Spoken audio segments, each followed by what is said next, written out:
Yo, salut les techos, c'est Mickaël de tech2tech.fr. Aujourd'hui, on va parler un petit peu sécurité, on va parler mot de passe et fuite de données.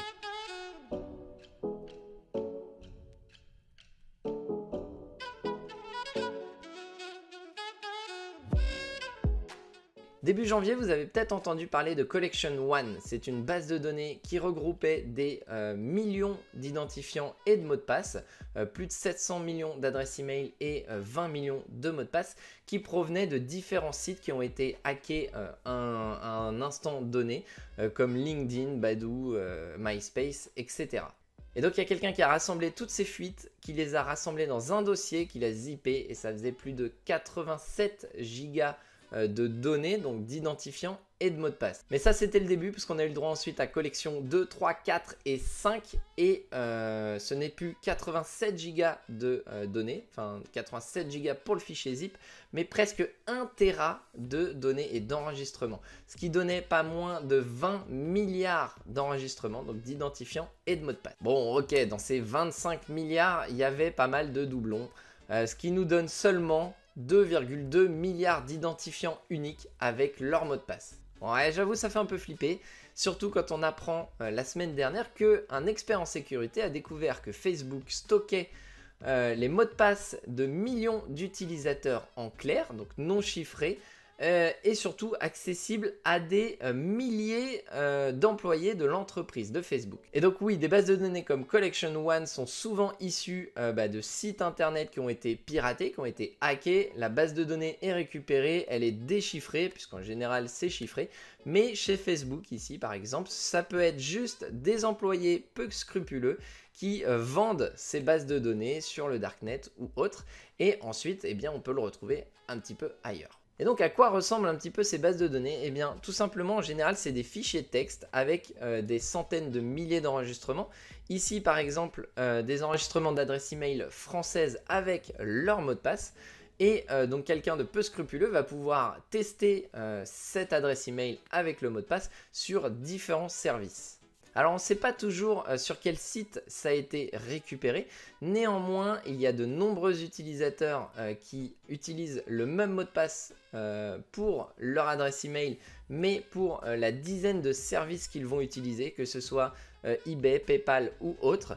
Et c'est pour ça aujourd'hui qu'on va parler aussi de comment gérer donc ces mots de passe, donc avec un gestionnaire de mots de passe, et comment sécuriser ses comptes sur internet. Puisqu'une fois qu'on a accès à ces bases de données, il va être très simple de pouvoir cibler quelqu'un et faire une recherche par exemple ici dans cette base de données, et donc faire par exemple une recherche sur quelqu'un de spécifique ou un domaine spécifique si jamais on cible une entreprise par exemple. Ici on va faire avec quelque chose de tout à fait sympathique comme défense.gouv.fr. Et du coup j'en profite pour vous dire que je ne suis pas le premier à montrer ce genre de choses sur internet. Il y a une vidéo super intéressante de Sylvain que je vous mettrai en description qui vous montre un petit peu tout ce qu'on peut trouver dans ces bases de données. Et donc là comme vous le voyez par exemple on a le site Badoo qui a été certainement piraté, la base de données qui a été récupérée et du coup qui a été mis en ligne, et on se retrouve donc avec de nombreux gendarmes notamment qui ont été sur Badoo et qui du coup ont leur mot de passe qui est divulgué. Donc bien évidemment on espère que le mot de passe est différent sur leur boîte mail défense.gouv.fr par exemple. Mais donc voilà, globalement quand vous allez sur des services externes, évitez d'utiliser votre adresse professionnelle et surtout utiliser différents mots de passe. Et donc maintenant peut-être que vous vous posez la question de savoir si vous êtes dans cette base de données, si votre adresse email, votre identifiant et votre mot de passe ont été divulgués. Eh bien c'est très simple, il y a deux sites qui vont vous permettre de le savoir sans avoir à essayer de télécharger et de trouver ces bases de données. Le premier c'est Avaibinpoon, c'est le plus connu. Il va vous permettre de savoir si votre adresse email est dans l'un de ces leaks, dans l'une de ces fuites de données. Et d'ailleurs même les plus récentes fuites de données, puisque un expert en sécurité donc récupère ces fuites de données, les intègre, juste les identifiants dans sa propre base de données. Et vous avez juste à mettre ici votre adresse email. Hop, ici par exemple.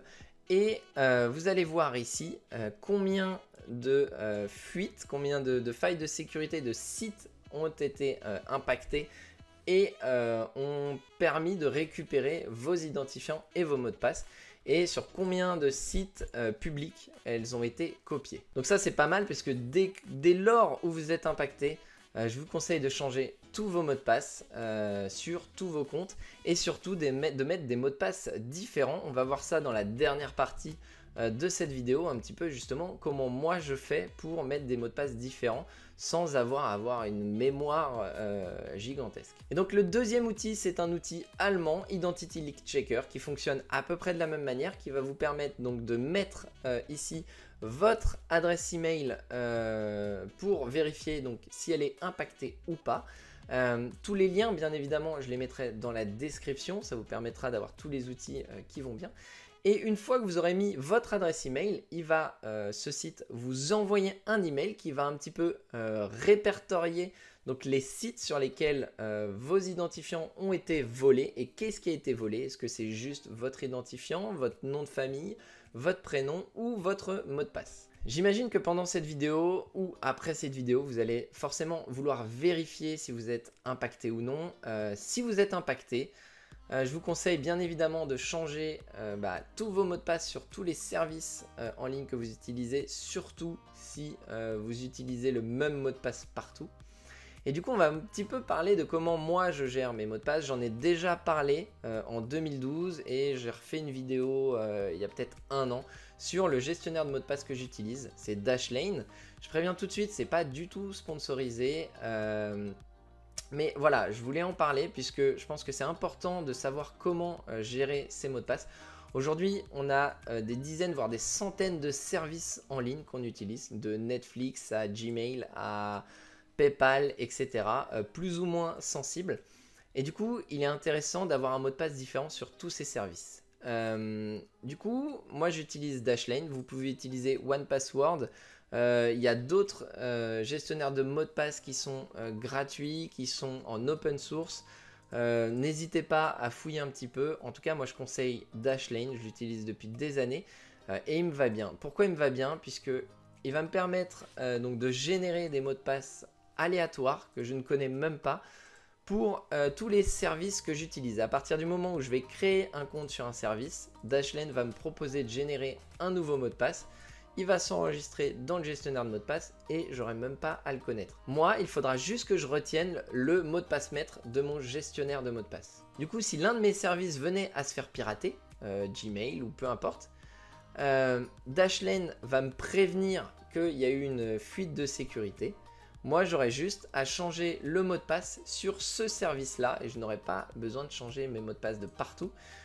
Puisque le mot de passe sera différent sur tous les sites que j'utilise. Donc ça c'est la première chose. La deuxième chose, c'est qu'on peut forcément se demander que se passe-t-il si mon mot de passe maître venait à être récupéré par un tiers. Ça peut être via un keylogger, via je ne sais pas moi, quelqu'un qui voit le mot de passe que vous tapez sur votre clavier.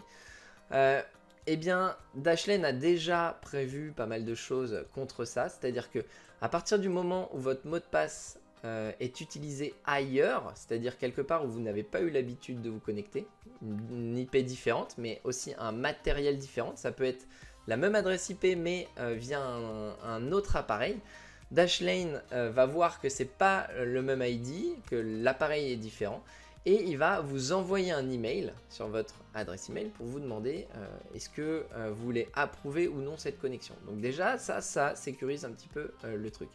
La troisième chose, c'est que moi je conseille d'utiliser la double authentification. La double authentification, il faut voir ça un petit peu comme quand vous allez retirer de l'argent. Il vous faut donc deux choses. Il vous faut quelque chose que vous connaissez, donc votre code PIN, le code PIN de votre carte bleue, et quelque chose que vous possédez, votre carte bancaire. Sans ces deux choses-là, vous n'allez pas pouvoir vous authentifier et récupérer de l'argent. Eh bien, la double authentification sur Dashlane ou sur Gmail ou sur PayPal, Facebook, Twitter, elle est partout maintenant Et bien c'est la même chose. Vous allez avoir besoin de quelque chose que vous connaissez, votre mot de passe, et quelque chose que vous possédez.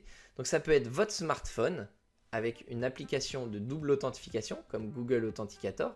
Ça peut être votre PC avec une application qui fait de la double authentification aussi, comme OT par exemple, qui fonctionne sur smartphone et PC, où vous allez pouvoir par exemple utiliser également une clé USB comme la YubiKey qui fait office comme le smartphone de double authentification. C'est quelque chose que vous possédez. Si vous n'avez pas cette clé d'insérer dans votre ordinateur au moment où vous lancez l'authentification, eh bien ça ne pourra pas fonctionner et l'authentification va échouer.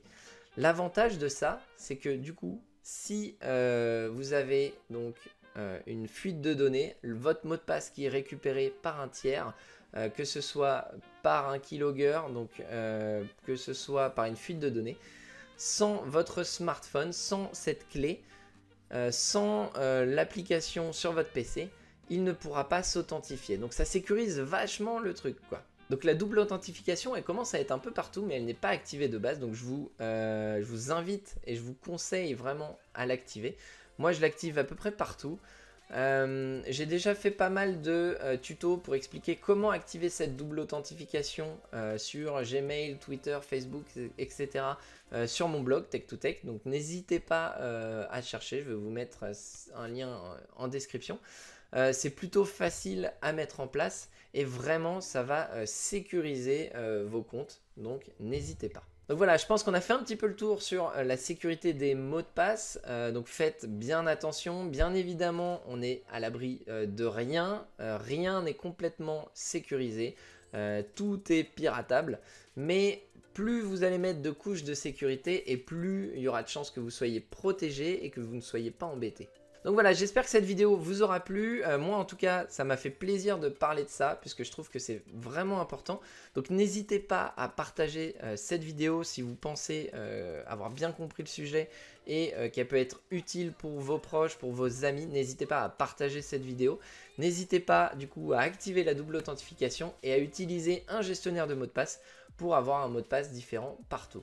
Voilà, je vous mets tous les liens dans la description et je vous dis à très bientôt. Ciao!